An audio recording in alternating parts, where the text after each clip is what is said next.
Hi guys, in this video I will show you how to unblock a person on emo. Firstly, when you get up into your profile section on your account on emo, you need to tap settings side on the second selection.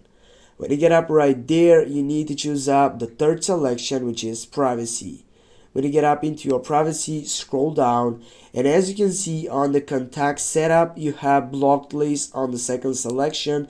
Just click on it, and here you're going to be able to see the full block size setups on your emo. Now if you want to unblock this person, just simply click on that person side with unblock setup, go unblock again, and as you can see, if you take a refresh on that list and if you get back, you're gonna see that there is none of above them, and that means that we have unblocked this person.